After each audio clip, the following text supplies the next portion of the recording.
Everybody, get up on your feet. See the light in everybody you meet. Everybody, get up on your feet. See the light in everybody you meet. Let us be reminded of who we've come to be. We are one, we are love, one big family. Yeah, hey, yeah, hey, hey, yeah, yeah. Everybody, get up on your feet. See the light in everybody you meet. Everybody, get up on your feet. See the light in everybody you meet.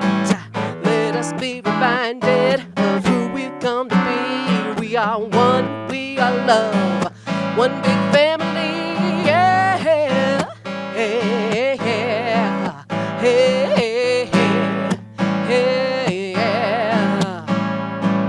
Let us make a joyful sound. Here we stand on holy ground. Let us make a joyful sound. Here we stand on holy ground. Let us make a joyful sound. Hey, hey, hey, hey, hey. Yeah, yeah. Hey, hey, hey. Yeah, yeah. Oh, hey, hey. Yeah, yeah. Hey, hey, hey. Hey, yeah. Let us be reminded of who we've come to be. We are one, we are love, one big family. Yeah. We are one big family. Good morning, happy Easter Sunday to you. My name's Heather O'Day. I'm the music director here at the Sonoran Desert Center for Spiritual Living. We are meeting at the beautiful outdoor oasis here on our campus at the Amado Territory Inn.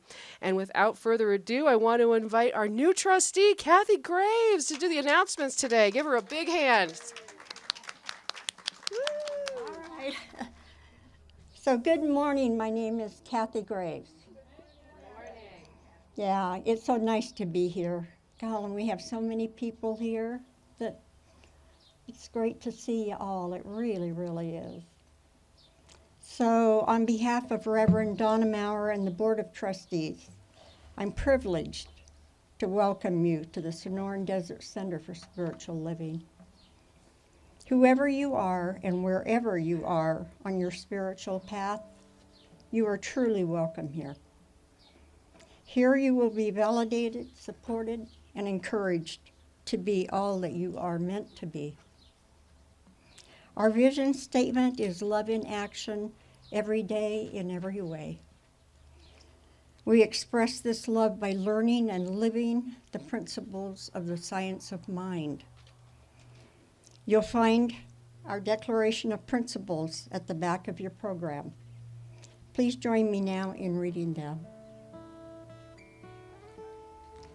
I believe there's an infinite intelligence operating throughout the universe. I believe this intelligent power is only good. I believe this intelligence expresses as me. I believe through my conscious use of this power, I create my life as happy, healthy, and complete, and so it is. If this is your first time here, we actually welcome you and thank you for your interest and curiosity. So do we have any first-timers here? No? But some people are here that haven't been here for a while. So it's great to have you here. I'd like to thank those who are assisting to make this morning possible. Heather, John, Reverend Donna, and John, Melinda, and I'm not great with names. Gray. And those people over there. And your name? My name? Oh, it's Leah, but I didn't do anything. But you have. I have a lot to say. Yeah. And Bruce and Susan? Bruce And Susan? and Susan. Oh, absolutely. And Wanda and Doug. Susan, especially. She's my good friend. So, if I'm missing somebody, I apologize. I would like to thank all of you. So please direct your attention to the announcements in your bulletin. If you're watching us online, please visit cslaz.org. So we need you. Please subscribe to our YouTube channel. Go to youtube.com, search CSLAZ, and click subscribe. And when we get to 100 subscribers, we will be able to access more perks, like our own URL channel.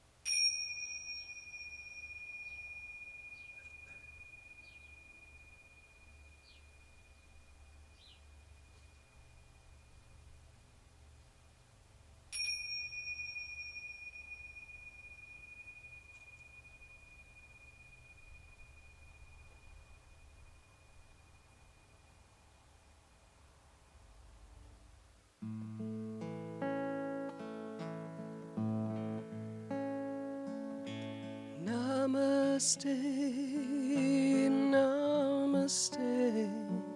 I see the beauty in you.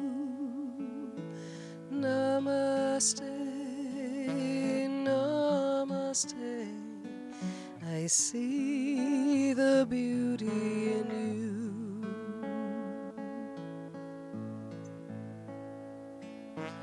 Namaste, namaste.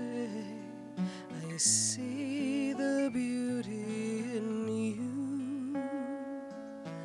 Namaste, namaste. I see the beauty in you.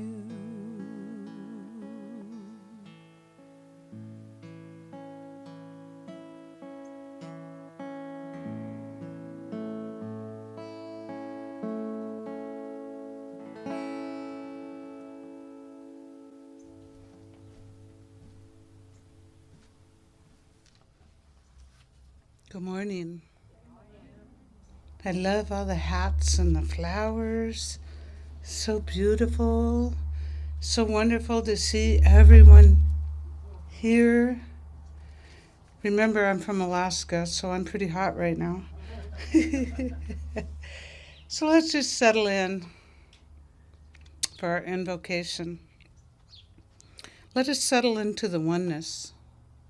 Breathing in, I remember the truth of who I am. Breathing out, I release what I am not. Thank you for being here and helping us to create this sacred space, the space to connect, to appreciate, to balance all aspects of life. You are a vehicle for good. You can embody love. Let us remember we are the oneness.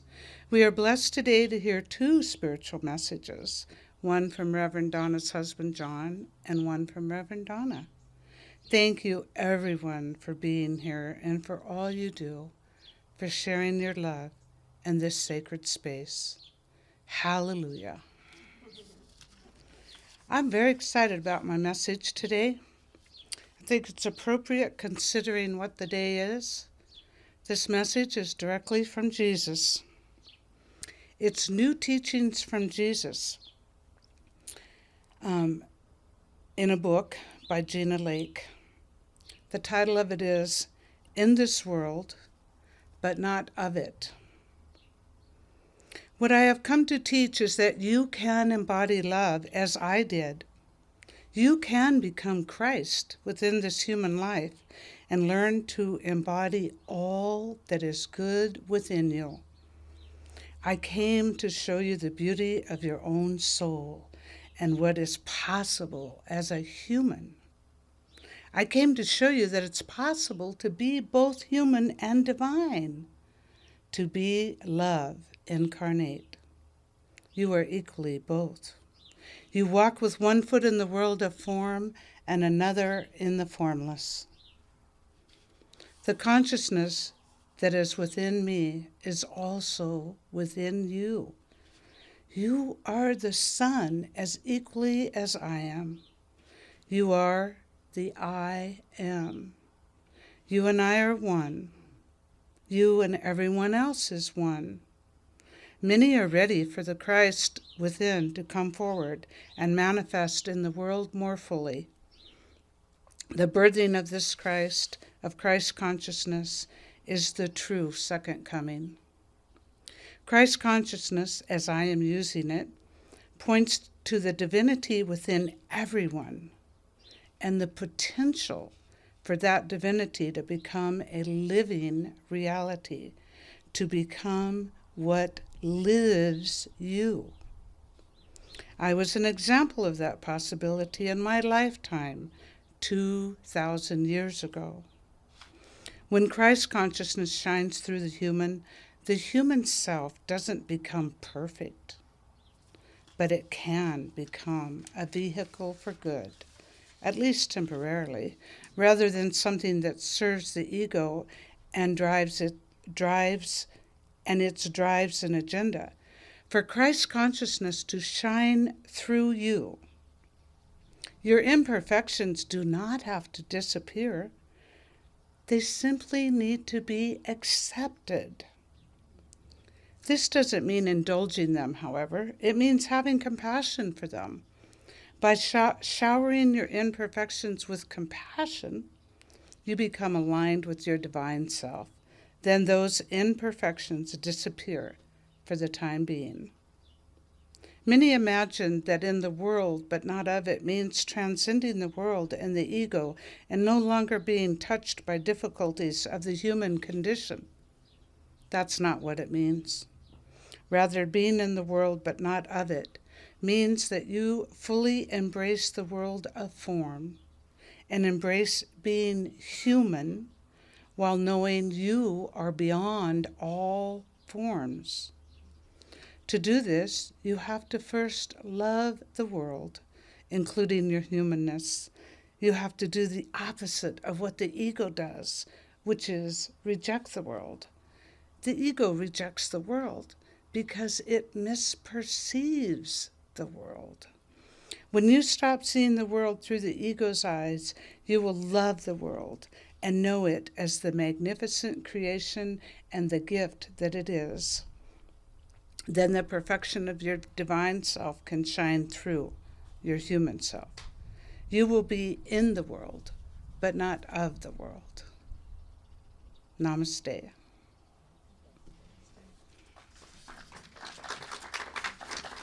Thank you.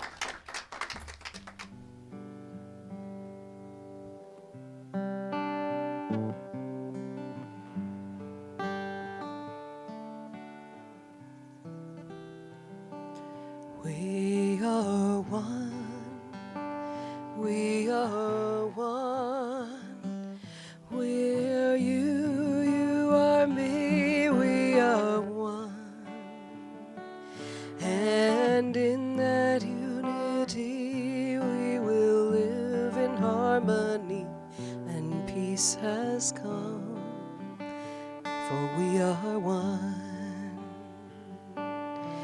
We are one, we are one. I am you, you are me, we are one. And in that unity we will live in harmony, and peace has come, we are one.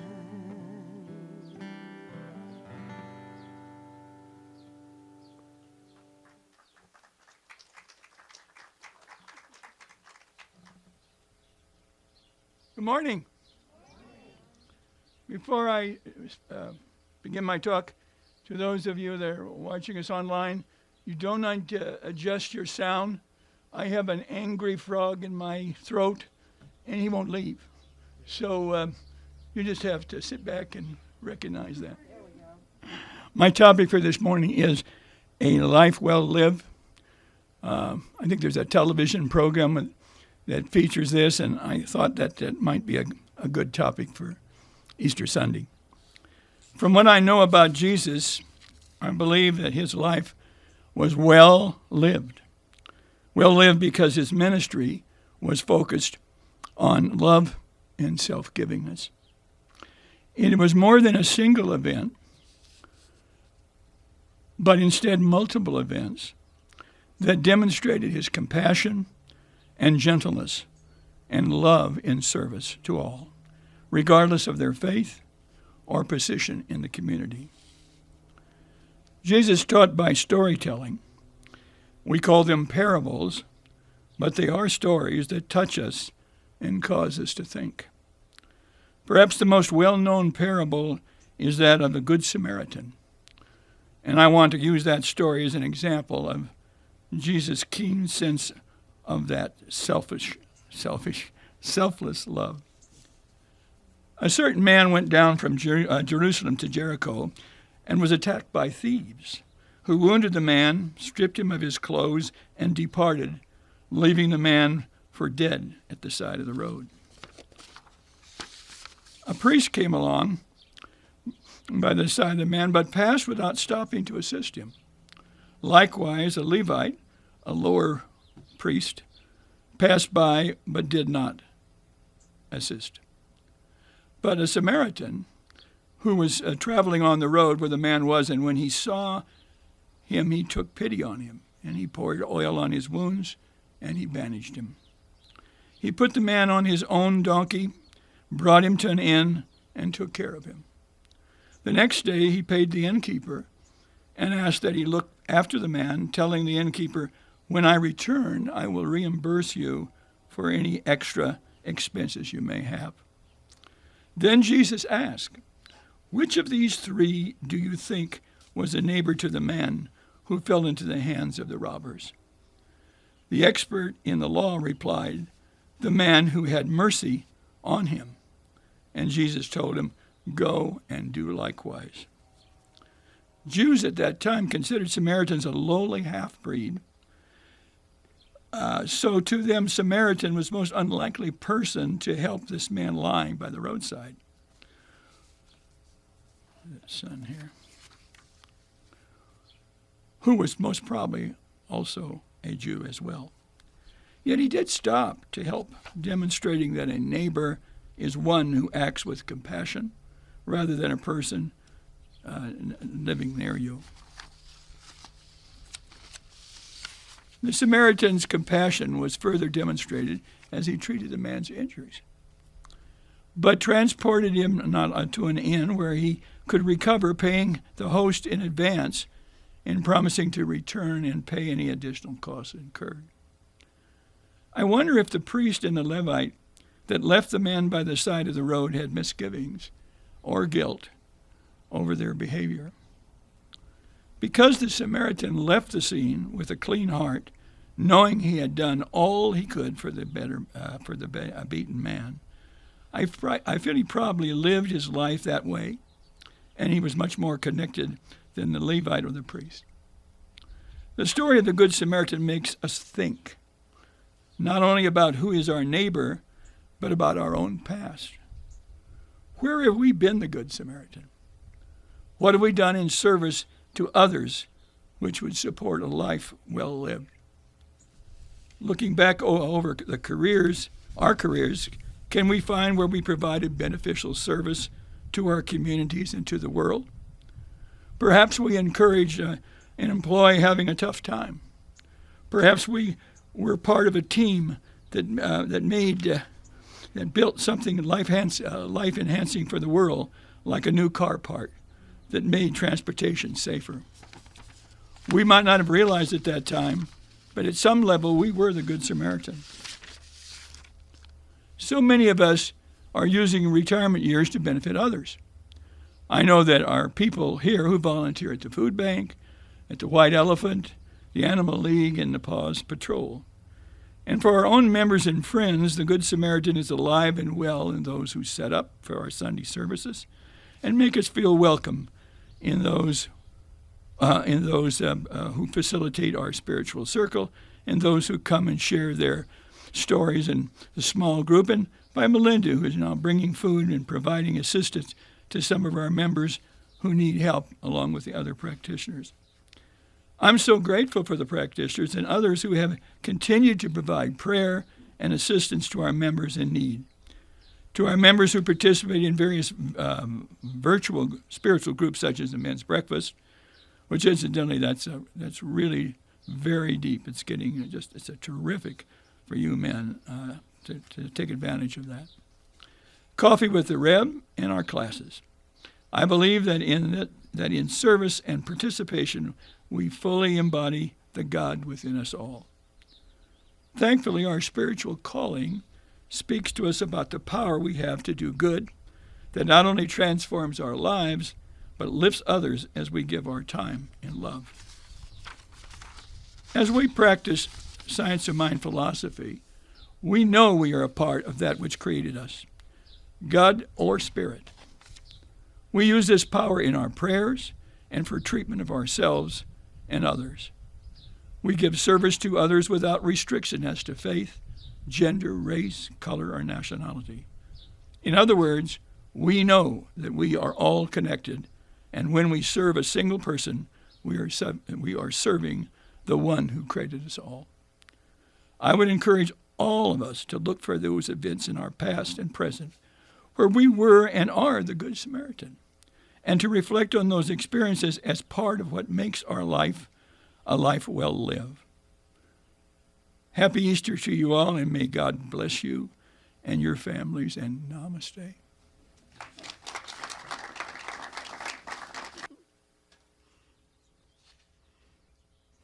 Good morning, and happy Easter. We have a bit larger crowd today, and I'm so grateful that so many of us are here sharing their time and their participation with us. And it's always fun to share my time with John. It's something that we've been doing every Christmas and every Easter for over 20 years, because we actually started when I had a small church in Florida. So I've chosen as our April theme, entering the story. And perhaps, of course, the most well-known story in Scripture is the parable of the Good Samaritan, which John has just outlined. But you know that there's at least 46 parables of Jesus in the New Testament, and some say that there's much more. So Jesus knew the value of story, and I want us to kind of think about that today. Because it's our stories that are intertwined that make our spiritual community what it is, makes the world what it is. So let's go back to the parable of the Good Samaritan and see it from the eyes of those who are gathered around Jesus. And remember, in those days, there weren't books, there weren't laptops, there wasn't television, So people were attracted to good speakers and especially good storytellers. So we can imagine that Jesus may start to be known for his stories, and so the crowd is gathering intent on hearing what Jesus has to say. So we can imagine how rooted they are as he answers the lawyer's question, who is my neighbor? And as John said, the first to pass by was a priest. Well, during the time of Jesus, the priests lived in luxury well beyond the average Jew. And they supported their lavish lifestyles with a temple tax, which every Jew was required to pay. So we can see the audience made up of average Jewish men and women, many having little respect for those priests, nodding, as Jesus draws them into the story. Yeah, of course he'd pass them by. And then the Levites were considered lower level priests, and the Levite too does not stop. So here Jesus is setting up his story to show that those who were supposed to take care of others were the very ones who ignored the man. So the audience now expects that the person who will stop to help this man will be an average Jew, someone that looks exactly like themselves. That's what they're waiting for. That's what they're prepared for. And Jesus turns the tables and makes the hero a Samaritan who, as John mentions, is despised as a half-breed. So can you imagine, or just think for a moment, be in that crowd and imagine those faces, those surprised looks, and feel those people being lifted out of their comfort zone when they have to agree that the Samaritan who has shown compassion for the man is the true neighbor. Jesus was brilliant at doing this. He was brilliant. In her book, Storycatcher, Making Sense of Our Lives Through the Power and Practice of Story, Christina Baldwin writes, traditionally, and throughout human evolution and history, there was always a place for story in daily life. There was always time. There were always people ready to talk and others ready to listen. And beyond that, there was an understanding that story was essential to the quality of personal and communal life. The practice of story creates a social net that makes us capable of seeing each other's unique contribution and incapable of simply dismissing someone as not like me. With his parables, Jesus showed his audience that they cannot dismiss the Samaritan because he is not just like them. Rather, the neighbor is that who shows compassion no matter where they live. So the parables of Jesus had power because they drew his followers into the story. And he knew that once that they entered the story, it could become a tool for their own transformation. They could begin to see beyond the experience to a deeper truth that the kingdom of God is spread upon the land if we only look beyond what we see. That our connection to each other has nothing to do with skin color or the shape of one's eyes. We are connected because each of us is a unique expression of the one God. And even 2,000 years later, you and I today are drawn into the story, not only the parable itself, but the other story of how the people received that story. So I chose entering our story as our April theme because it is story that binds us together. And I think sometimes that we don't tell our story because of time constraints, or perhaps we feel our story is not important. But we are each defined by our stories, and we help others define themselves when we tell ours. Christina Baldwin writes, in serving as the heart of language, story imparts 4 distinct gifts. Story creates context. Context is the comprehension of what the story means. It's the lived experience of understanding that resides underneath the spoken experience. And it opens the doors of imagination and connection.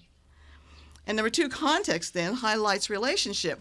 When context is set, the story starts happening to real people, and the events in the story activate relationships. With or without names, people in a story are identified by relationships. I had this friend. I knew a woman at work. A man was walking along a roadside. Even if the characters in the story are far removed, we begin to see them and imagine a relationship to them as well. The third is context and relationship, then change behavior and lead to holistic and connected action. Christina Baldwin says, when story starts happening in a real scene with real people involved, we start putting ourselves into the story. This is vicariousness, the human ability to imagine ourselves into relationship with experiences that are not our own, but are, through story, able to inform, inspire, and activate us as though they were a direct experience. While we listen to such stories, we evaluate the actions and the reactions of the characters in the story. And we want to identify with the one who is doing what we would see is the best behavior. We want to be like that. And then to anticipate and prepare ourselves to behave in the same way in a similar situation. And 4, connected action then becomes a force for restoring/restoring the world. And again, Christina says, when we come upon a story or participate in a moment that has such rich potential to teach us how to be better human beings, we want to pass it along. We want the story to live, to outlive its participants. We are drawn to our heroic nature, particularly to the private, unsung moments that are often our finest interactions. When these elements combine into real scenes, real people, real inspiration, the personal becomes universal. The characters lose their specificity and become every man, every woman. And whether the story takes place in Scotland or France or India doesn't really matter because, of course, it has taken place everywhere and forever. Like the story of the Good Samaritan, it is an archetypal story that reminds us that the choice to be our best self is always with us. So, I'm going to do something different this month, and I've got an assignment for us, whoever wants to participate, and I hope many of you do. Each week we're going to have a writing assignment, and it will help us tell our story. And then next Sunday, we'll share them. Anybody who feels like sharing, I would love for that to be our Sunday service. Because what I want to do during the month of April is create a story of our community based on our stories from each other and to each other. That way we will know who we are, not just as individuals, but as this beautiful spiritual community. We will put hands and feet on what we already know by the experiences of others that we incorporate as our own. So our first assignment, and it's in our bulletin, think of a story that influenced your life. It could be a story from your family, a book that you read, an article you read, or a story that you heard from someone else, maybe a grandparent growing up, told a story over and over. And then, how did it impact you, and did you change because of it? So that's where we're going to start, and we're going to see what we can build throughout this month of April, because I believe that as we share our stories, our own story becomes more clear to us, and that helps us see the magnificence of who we are so that we can see the magnificence of who we are. So let's enter the story together to deepen our own spirituality, our own sense of worth and wonder, and what better time to begin than on Easter morning. So thank you all. Happy Easter. Namaste. So if I may, can you all hear me? Okay, great. So if I may, I'd like to start with kind of a funny one from my family. As my mother tells it, where it's after Easter dinner, and you have to understand, like many of us, I'm sure, I grew up in the Catholic choir loft, and so, going to church on Sunday meant a whole different thing. And my mother was actually part of the music team at our home church back in Massachusetts. So we'd go and we'd do the big Sunday mass, right? And we'd do all the ashes and all the palms and all the stuff, right? And then we come home and we do the Easter eggs and we do the little egg hunt and family dinner. And then we'd sit down and watch a religious-themed movie together as a family. And one year, I was about 3 or 4 years old, it was The Greatest Story Ever Told. And about hour 2.5, I turn to my mother and I go, "Greatest story ever told, more like the longest story ever told."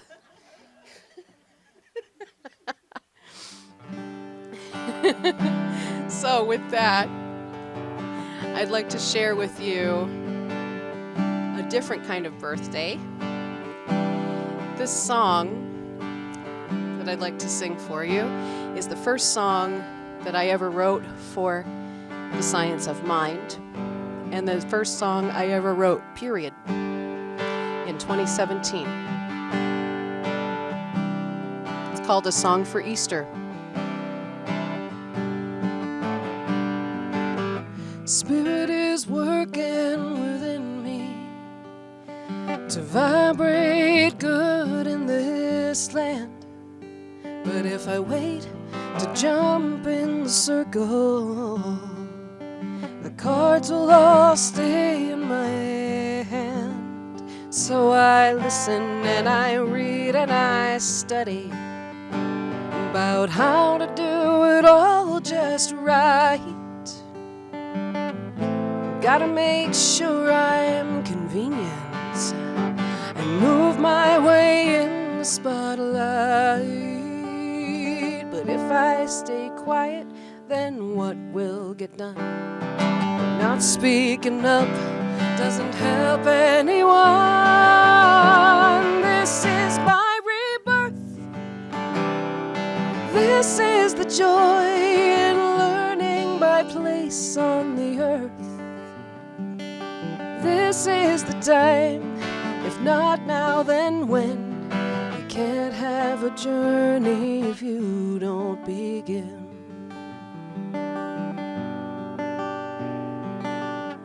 When you follow your rainbow, there might not be any gold, but why not look down from the top of that arc? 'Cause there's so much joy to behold. The world is your oyster, so don't be a crab. The brass ring is there, just reach out and grab. This is your rebirth. This is the joy in learning your place on the earth. This is the time, if not now, then when? You can't have a journey if you don't begin. This is your rebirth. This is the joy in learning your place on the earth. This is the time, if not now, then when? You can't have a journey if you don't begin. Ooh.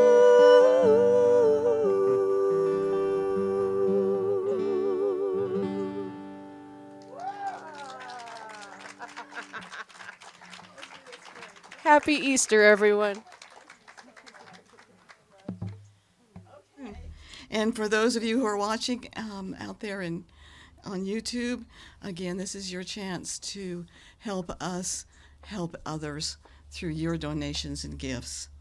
So let's do our offering affirmation together. My gift goes forth to heal, prosper, and bless all that it touches. It is evidence of my conviction that God is the source and substance of my supply. I share generously of my good, knowing that it returns to me, multiplied abundantly, and so it is. And let's close this beautiful Easter morning out in prayer. And happy Easter to each and every one of you, and thank you so much for being here.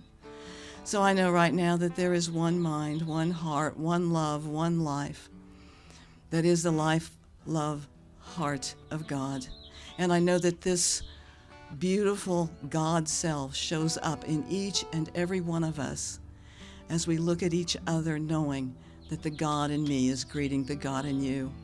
I give thanks for our opportunity to be here this morning, and I just claim rich blessings for each and every one of us, and for those experiencing any kind of a challenge, that challenge is handled with ease and with grace. I simply release all of this in love and in joy as we say together, and so it is. Thank you. Namaste. This is your rebirth. This is the joy in learning your place on the earth. This is the time, if not now, then when? You can't have a journey if you don't begin. Well, this is is your rebirth.